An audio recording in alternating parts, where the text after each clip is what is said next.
Raphaël, il y avait un suspense jusqu'au bout à l'Assemblée nationale et finalement, le projet de loi simplification a été adopté. Qu'est-ce qu'il reste dans ce texte? Oui, à l'issue de 3 mois d'un examen totalement décousu, alors il faut le dire, par les multiples reports du texte, effectivement, ce projet de loi simplification a été adopté par 275 voix pour et 252 contre. Donc c'est passé, ric-rac, mais c'est passé.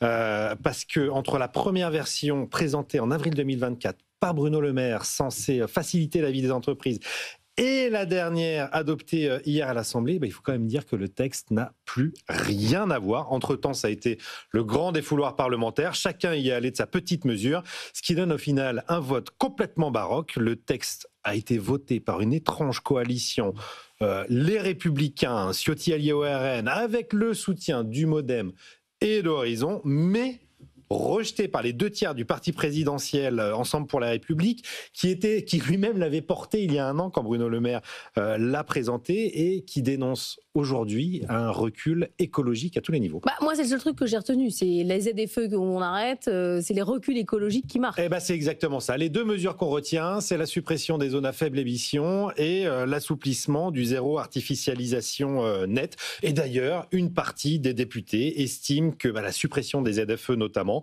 pourrait être retoquée au Conseil constitutionnel si la mesure est maintenue en commission mixte paritaire comme cavalier législatif, c'est-à-dire que c'est une mesure qui n'a rien à voir avec l'origine du texte, je le rappelle, la simplification de la vie des entreprises. Sur la simplification, qu'est-ce qui reste? Plus grand-chose. En réalité, la mesure phare, c'était le test PME qui devait évaluer chaque norme produite pour voir l'impact sur les entreprises et notamment les petites et moyennes entreprises. Ce test a disparu. Éric Ciotti l'a transformé, l'a décalé, l'a fléché vers un comité interministériel de la transformation public qui sera censé évaluer ces normes pour les entreprises et les auto-entrepreneurs. On attend de voir ce que ça donne. Un peu de simplification quand même. 5 comités Théodule devaient être supprimés au départ. On en a une vingtaine au final, mais dans la liste, il y a un petit peu de tout. Alors vous avez par exemple l'Observatoire national de la politique de la ville, pourquoi pas, mais vous avez aussi la suppression de l'Agence de financement des infrastructures de transport, l'AFIT, qui est quand même utile pour sécuriser les budgets sur le long terme.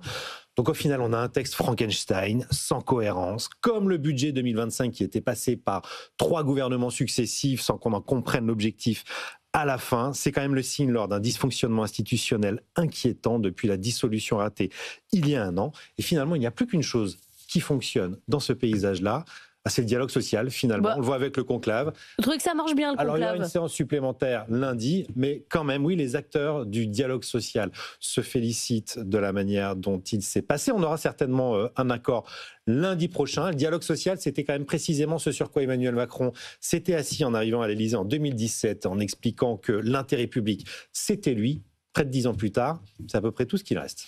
On reparlera du conclave évidemment et de cette réunion de lundi avec François Omril de la CFE-CGC qui va nous rejoindre à 7h45. Le comité interministériel de la transformation publique à la place du test PME, je me demande si c'est pas de la provocation. Oui, c'est de parfois. la simplification ou de la complexification? C'est de la provocation. Voilà ce que c'est.